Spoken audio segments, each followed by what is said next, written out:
গল্প সাজাই শূন্যে ওরা ছন্দে মেতে।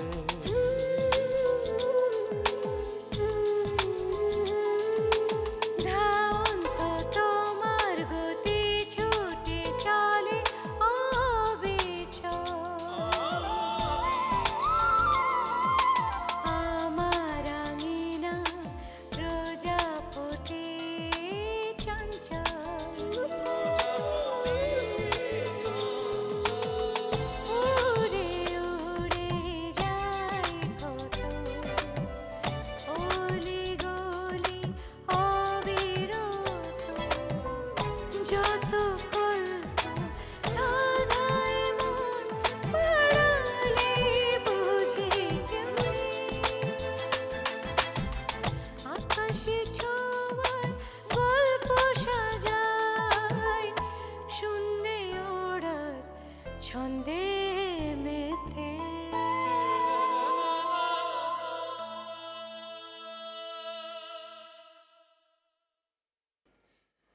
অমরবাবু, আপনার নিজের উপর বিশ্বাস ভরসা একেবারে উঠে গেছে। আপনি ভাবছেন আজকে রাতে এখানে থাকলে আপনি এমন কোনো একটা ভুল করে বসবেন যেটার খেসারত দিতে গিয়ে। ছি অমরবাবু, ছি, নিজের উপর এতটুকু আস্থা নেই আপনার। ছি। আপনি বাজে বকবেন না, আমার নিজের উপর যথেষ্ট আস্থা আছে। আপনি কি ভেবেছেন আমি দুর্বল পুরুষ? আমি নিজেকে নিজে সামলাতে পারি না? আপনি ভুল বুঝেছেন। আর যদি সোজা করে আমি কথাটা বলতে চাই, তাহলে আমি বলি যে আপনার চমক ঠমকে আপনি আমাকে বলাতে পারবেন না। ব্যাস, তাহলে তো হয়েই গেল। আপনার ঘর গুছিয়ে রেখেছি, চলুন শুয়ে পড়বেন। ও হ্যাঁ, কথা দিচ্ছি আজকে রাতে আপনাকে আর জ্বালাতন করব না।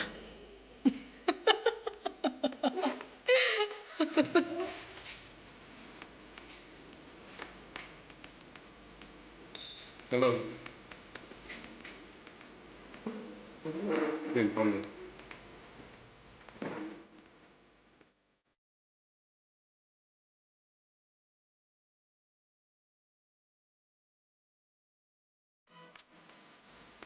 আপনি জ্বালালেও কোনো লাভ হবে না আপনার। চলুন, ফোনটা ঠিক করছেন, নিয়ে চলুন। আসুন।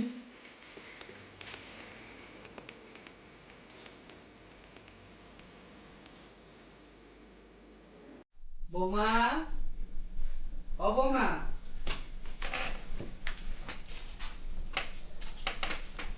আমার কি হলো বৌমা, খাবে না?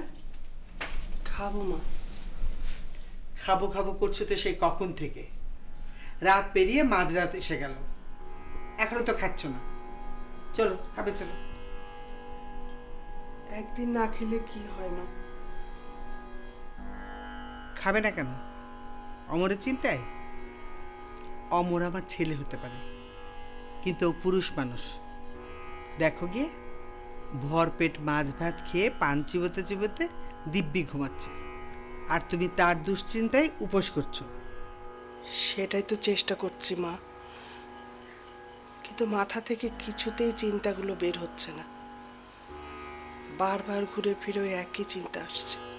ভগবানের কাছে প্রার্থনা করো, যে কাজে অমর বাইরে গেছে সে কাজ ভালোভাবে সেরে যেন ঘরে ফিরে আসতে পারে। কোনো বিপদ, কোনো অশুভ ছায়া অমরকে যেন স্পর্শ করতে না পারে। যে কাজে গেছে সে কাজ যেন ঠিকমতো করে ঘরে ফিরে আসতে পারে। ভগবান তোমার প্রার্থনা শুনবেন। ভগবান।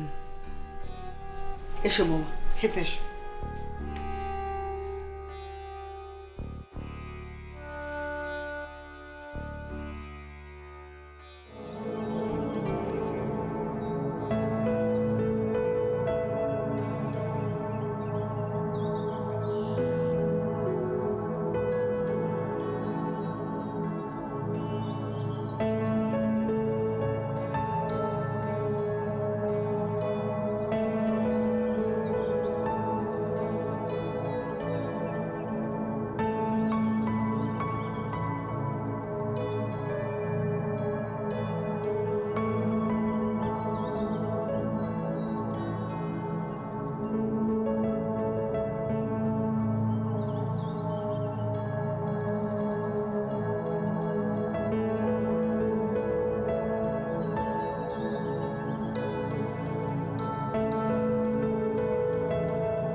ভগবান,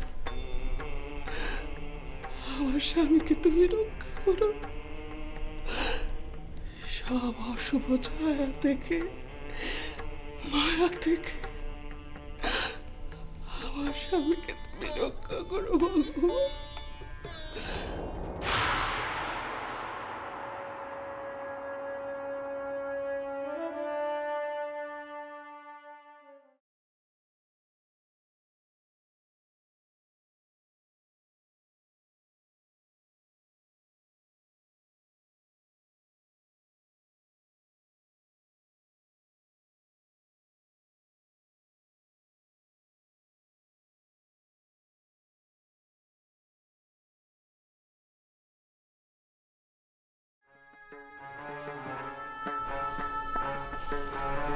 অমরবাবু,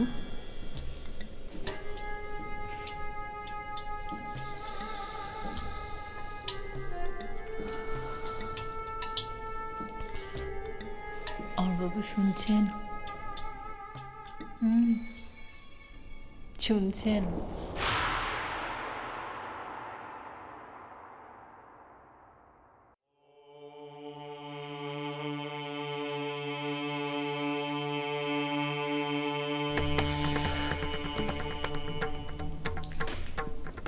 প্রতুল আপনাকে আমার দায়িত্ব নিতে বলেছে।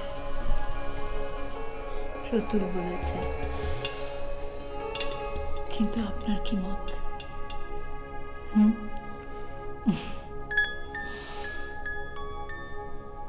আমি কি আপনার সেবা করার যোগ্য? যদি আমি আপনার সেবা করার যোগ্য হই, তাহলে কি আপনি আমার দায়িত্ব নেবেন?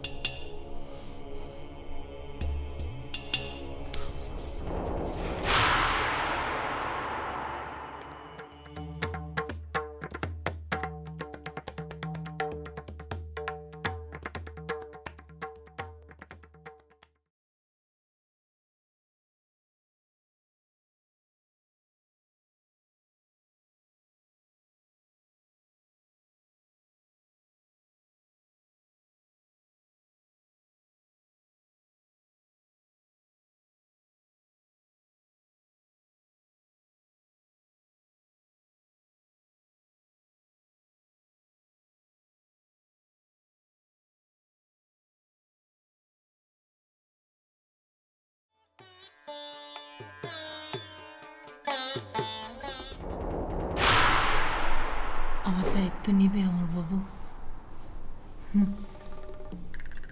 নিবে? না না, স্ত্রী হিসেবে নিতে হবে না।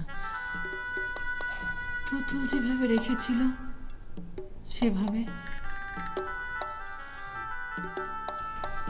কথা দাও, কথা দাও তুমি আমার দায়িত্ব নিবে। আমি আমি বাকি সারাটা জীবন তোমার সেবা করে কাটিয়ে দেব।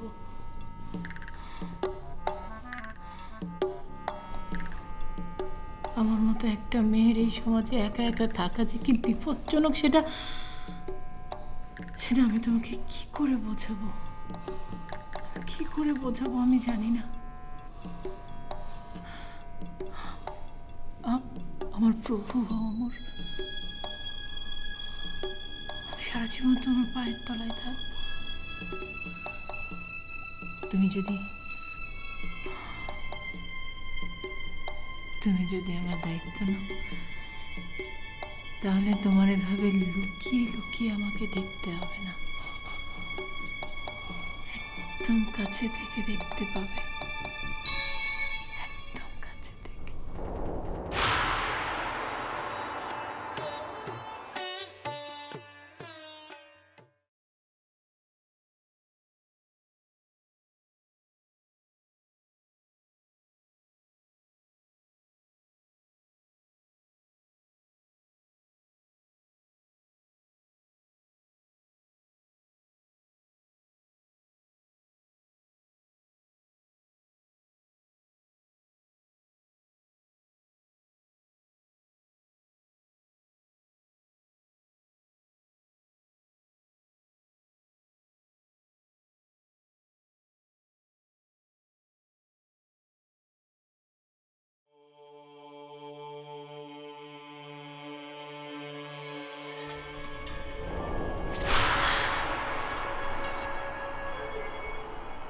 আনা,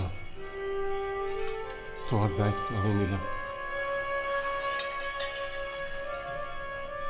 আজকের এই রাতে যদি তুমি আমার সাথে এই ব্যবহারটা না করতে, তাহলে তোমাকে আমি এই কথাটাই বলতাম। অন্তত অন্য মানুষের হাত থেকে তোমাকে রক্ষা করার জন্য সামান্য চেষ্টা হলেও করতাম। কিন্তু তুমি তুমি আমার পানের মধ্যে নেশা দিয়ে দিয়ে জঘন্য কাজটা করেছো। আমি, আমার স্ত্রী, আমাদের দাম্পত্য জীবনের যে পবিত্র সম্পর্ক, তার উপর যে অশুভ ছায়া তুমি ফেলার চেষ্টা করছো, তার জন্য তোমাকে ঘৃণা ছাড়া আর কিছু আমি দিতে পারবো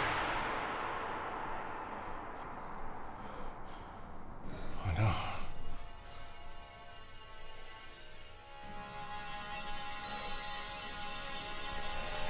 আমি এতক্ষণ একটা মূর্খের মতো গর্ব করে তোমাকে বলেছিলাম আমি আমি একাই আমাকে সামলাতে পারি। আমি তোমার মন্ত্রের কাছে হার মেরেছিলাম। আমি আমি তোমার আগুনে ঝাঁপ দিতে চেয়েছিলাম, কিন্তু কিন্তু সেই সময় আমি শুনতে পেলাম কে যেন আমার জন্য কাঁদছে। সেই কান্নায় তোমার নেশা থেকে আমাকে বাঁচিয়ে নিয়ে এসছে।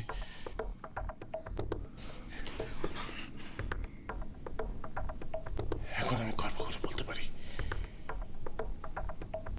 আমার পেছনে এত এত ভালোবাসার মানুষ, আর তাদের তাদের প্রার্থনার শক্তি এত বেশি। এখন আমি বলতে পারি আমি নিজেকে সামলাতে পারি।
নমস্কার বললো, বস।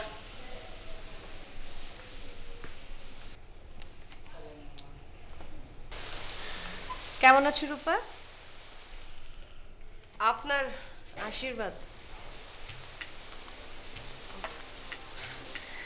আচ্ছা, রূপাকে যারা হত্যা করতে চেয়েছিল, পুলিশ কি তাদের ধরতে পেরেছে বলো? পালিয়ে আছে, পুলিশ খুঁজছে, তবে দুদিনের মধ্যে ধরা পড়ে যাবে।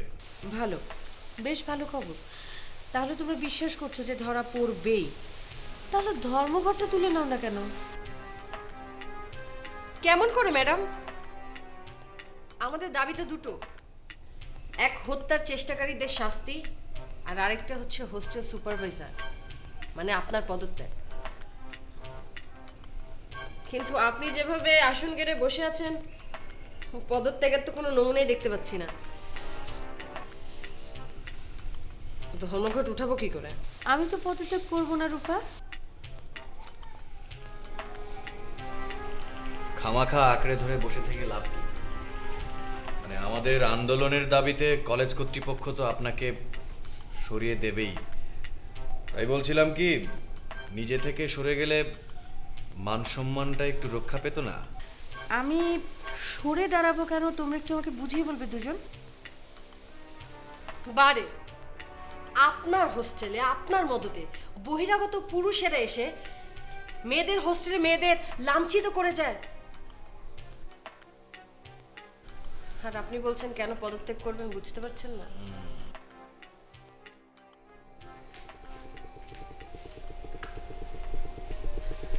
দীপা পড়ছিস? না থাক তাহলে। শোন, কি হয়েছে?